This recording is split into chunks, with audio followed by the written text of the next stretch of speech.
다 같이 찬송 433장을 함께 찬송하겠습니다.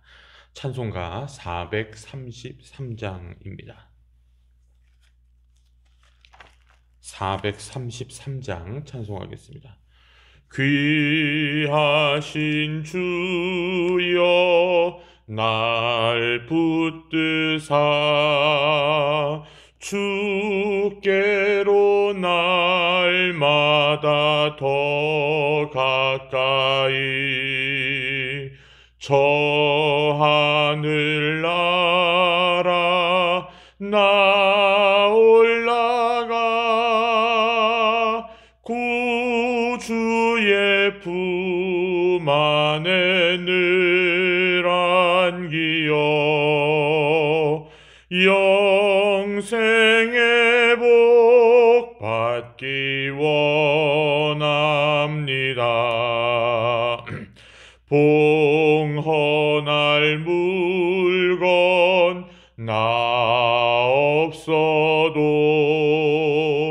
날마다 주께로 더 가까이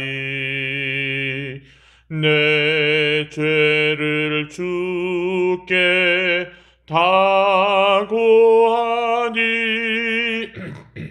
주님의 보혈로 날 씻으사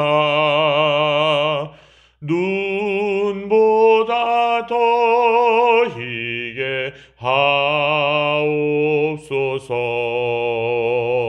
간악한 마귀 날 꾀어도 주 예수 앞으로 더 가까이 이 세상 속한 그 허영심 또 추한 생각을 다 버리니 정결한 맘 내게 늘 주소서. 이 세상 내가 살 동안에 주께로 날마다 더 가까이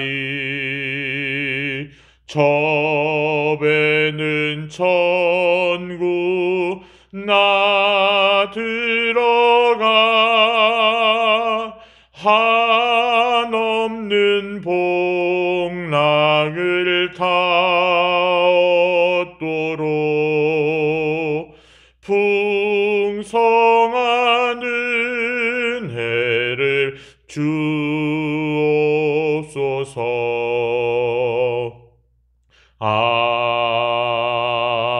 아멘.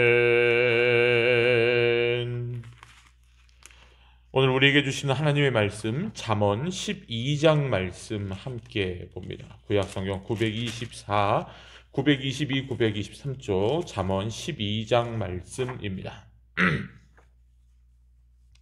잠언 12장 말씀 봉독합니다. 훈계를 좋아하는 자는 지식을 좋아하거니와 징계를 싫어하는 자는 짐승과 같으니라. 선인은 여호와께 은총을 받으려니와 악을 꾀하는 자는 정죄하심을 받으리라. 사람이 악으로서 굳게 서지 못하거니와 의인의 뿌리는 움직이지 아니하느니라. 어진 여인은 그 지압 위에 면류관이나 욕을 끼치는 여인은 그 지압 위에 뼈가 썩음 같게 하느니라. 의인의 생각은 정직하여도 악인의 도모는 속임이니라.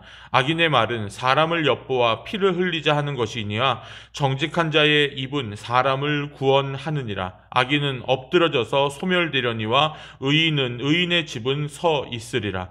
사람은 그 지혜대로 칭찬을 받으려니와 마음이 굽은 자는 멸시를 받으리라. 비천히 여김을 받을지라도 종을 부리는 자는 스스로 높은 채하고도 음식이 핍절한 자보다 나으니라. 의인은 자기의 가축의 생명을 돌보나 악인의 긍휼은 잔인이니라. 자기의 토지를 경작하는 자는 먹을 것이 많거니와 방탕한 것을 따르는 자는 지혜가 없느니라. 악인은 불의의 이익을 탐하나 의인은 그 뿌리로 말미암아 결실하느니라. 악인은 입술의 허물로 말미암아 그물에 걸려도 의인은 환난에서 벗어나느니라. 사람은 입의 열매로 말미암아 복록에 족하며 그 손이 행하는 대로 자기가 받느니라.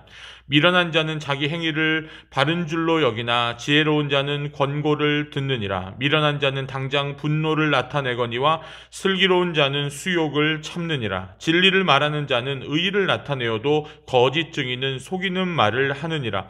칼로 찌름같이 함부로 말하는 자가 있거니와 지혜로운 자의 혀는 양약과 같으니라. 진실한 입술은 영원히 보존되거니와 거짓 혀는 잠시 동안만 있을 뿐이니라.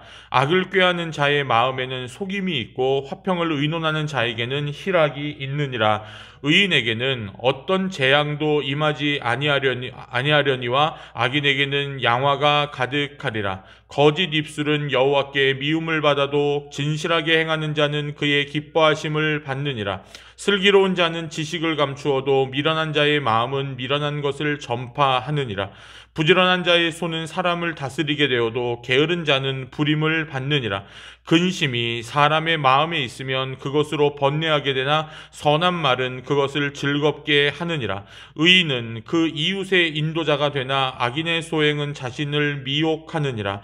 게으른 자는 그 잡을 것도 사냥하지 아니하나니 사람의 부귀는 부지런한 것이니라. 공의로운 길에 생명이 있나니 그 길에는 사망이 없느니라. 아멘. 할렐루야. 오늘도 수요 예배 가운데 함께하는 사랑하는 모든 성도 여러분께 하나님의 크신 은총이 함께 하시기를 간절히 축원하고 오늘 하루도 참으로 수고 많으셨습니다. 이 솔로몬의 잠언에서 우리가 계속해서 이제 솔로몬의 잠언을 다루고 있는데 솔로몬의 잠언의 특징은 대비입니다. 그러니까 지혜로운 자, 지혜롭지 못한 자, 의인, 악인 뭐 이런 식으로요. 그렇죠. 이런 식으로 계속 대비해서 얘기를 합니다. 이 장에서도요. 지혜로운 사람과 어리석은 사람들을 대비시키는 경구들이 계속해서 이어집니다.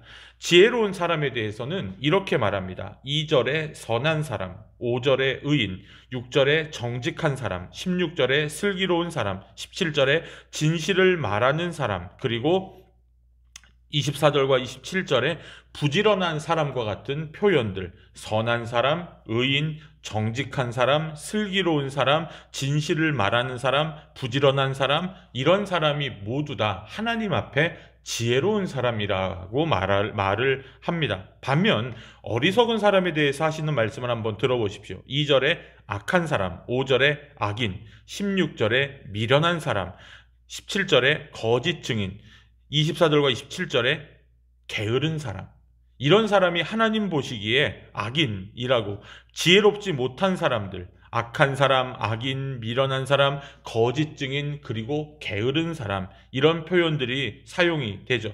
이 둘은 하나님에 대한 태도에서 극명하게 갈립니다. 그리고 내면에 가지고 있는, 내면에 품은 뜻이죠. 이 내면에 품은 뜻에 있어서, 그리고 이웃을 대하는 태도와 행동에 있어서 이 둘은 극명하게 차이를 보이게 됩니다. 그 차이는 결국 그들의 운명까지 가르게 된다라는 사실입니다. 즉 지혜를 따르는 삶은 잠언에서 계속적으로 말하지만 지혜를 따르는 삶, 즉 하나님의 뜻대로 사는 사람은 우리가 그 답을 알고 있습니다. 어떤 사람입니까? 바로 그 사람은 생명에 이르는 삶을 살게 된다는 사람이죠. 그리고 어리석은 사람, 하나님의 뜻에 반하여서 사는 사람들은 어떤 사람들입니까? 바로 멸망에 이르는 사람들이라는 겁니다. 그렇기 때문에 지혜를 찾고 배우고 순종하라라고 계속해서 잠언은 우리에게 말하고 있는 겁니다. 우리의 태도는 지혜를 찾아야 됩니다. 그리고 지혜를 배우기를 힘써야 됩니다. 그리고 그 지혜를 배웠으면 순종하여 행하는 데까지 가야 된다라는 사실이죠. 바로 하나님께서는 그렇게 지혜를 찾고 배우고 순종하고 행하는 사람들을 사랑하시고 인도하신다라는 사실입니다. 사랑하는 여러분, 마치 이것은요, 우리가 활쏘기의 비유로 이야기할 수 있을 것 같습니다. 우리가 뭐 올림픽에서 양궁, 우리나라가 특별히 잘하는 종목이죠. 이 양궁 종목 보면 어떤 사람도 다른 출발선에 서지 않습니다. 같은 출발선에 서서 그 활을 쏜다는 사실이죠. 같은 선상에서 같은 표적을 향해 화살을 날립니다. 화살이 떠난 지점은 동일하죠. 그러나 어떤 화살은 정확하게 표적을 맞출 때도 있지만 어떤 화살은 빗나갈 때도 있습니다. 출발점에서는 별로 차이가 없습니다. 여러분 한번 생각을 해보십시오. A라는 선수와 B라는 선수가 있는데 화살을 처음에 딱 쏠 때는, 그렇죠, 화살을 처음에 딱 쏠 때는 쏘는 그 각도나 이게 뭐 서로 뭐 선수들이고 프로니까 바람도 다 계산할 줄 알고 다 알지만 다 비슷하게 보이고 별로 차이가 없어 보입니다. 어쩌면 0.1mm 차이도 안 날 때도 있을 겁니다. 그런데 목적지에 도달했을 때는 이 화살이 어떻게 됩니까? 확연한 차이를 보이죠. 누구는 우리가 흔히 뭐 불스아이라고 해서 그 황소의 눈이라고 해가지고 가운데 있는 그 동그라미 10점 안에 있는 또 작은 동그라미를 흔히 우리가 X10이라고 얘기하는, 거기에 꽂히는 사람도 있지만 진짜 옛날에 제가 올림픽 보다가 황당한 게 올림픽 선수인데 관역에 못 맞히는 선수도 있더라고요. 너무 긴장을 했는지 실수했는지 쏠 때는 중계 화면에서 볼 때는 똑같이 쏘는 것 같아요. 똑같은 방향으로 바람도 다 계산하고 다 이렇게 해서 탁 쏜 것 같은데 마지막 그 몇십 미터, 거의 뭐 100미터 가까운 거리를 쫙 날아가 가지고 딱 꽂혔을 때는 누구는 관역에 명중하여서 환호하고 누구는 관역에 맞추지도 못하는, 목적지에 도달하면요 그 결과가 확연히 드러나게 된다는 사실입니다. 사랑하는 여러분, 우리 인생도 마찬가지입니다. 지혜를 따르는 사람과 그것을 무시하는 사람들, 그리고 하나님의 말씀에 그것을 지혜를 찾고 배우고 순종하고 행하는 사람과 지혜를 찾지도 않고, 그렇죠, 지혜를 배우려고 하지도 않고 들으려고 하지도 않고 그 말씀에 따르지도 않으며 그대로 행동하지도 않는 사람의 삶은 이 세상에서 우리의 관점으로 볼 때는 그리 달라 보이지 않는다라는 사실입니다. 때로는 악하게 사는 사람이 더 잘 되는 것처럼 보일 때도 많은 것이 우리의 인생이라는 사실입니다. 하지만 목적지에 다다르면, 이제 결론부에 이르르면 두 사람의 운명이 완전하게 갈리게 된다는 사실이죠. 방금 전에 말씀드린 것처럼 그 관역에 맞춘 사람은 환호의 몸짓을 하는데 다른 사람은 힘없이 고꾸라지고 망하게 된다는 사실이죠. 우리의 인생이 그렇습니다. 창조주께서 의도한 궤적을 따라 날아가 그분이 의도한 표적에 정확히 꽂히는 우리의 인생이 되어야만 합니다. 시작할 때는 비슷했으나 나중에 결론은 완전히 다를 수 있다는 것 우리는 기억해야 됩니다.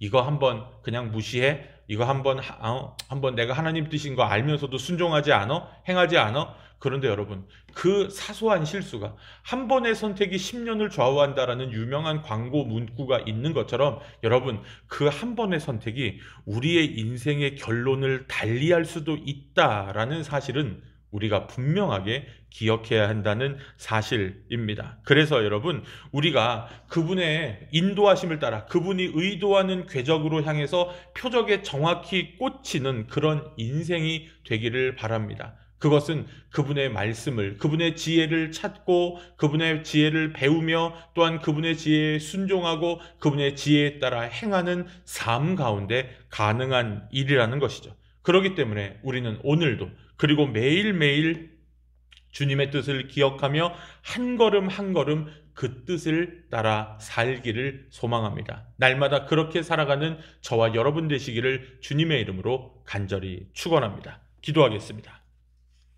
살아계신 아버지 하나님, 감사합니다. 우리가 그 창조주의 지혜를 찾고 배우며 순종하며 행하기를 간절히 간구합니다. 하나님 아버지, 간절히 기도하옵기는 세상의 많은 사람들은 그 지혜를 거부합니다. 그 지혜를 배우려고 하지도 않습니다. 그 지혜를 오히려 반역하여 하나님 배역하여 하나님 뜻을 따르지 않습니다. 하나님, 우리의 마음의 품은 뜻이, 그리고 우리가 이웃에게 대하는 태도가 하나님 앞에서 온전하고도 늘 거룩하기를 간절히 소망하오니 우리의 믿음의 주요 온전케 하시는 예수 그리스도 안에서 늘 믿음의 삶을 살아가며 늘 주님과 함께 동행하며 하나님, 우리가 주님 만나는 그날까지 최선을 다해 주님의 지혜 안에서 의인으로 선한 사람으로 부지런하여 하나님의 뜻 안에서 살아가는 복되고 귀한 인생들이 되게 하여 주옵소서. 우리의 모든 성도들이 그런 삶을 선택하며 날마다 하나님이 주시는 복을 무한히 누리고 살아가는 복된 삶들이 될 수 있도록 인도하여 주시옵소서.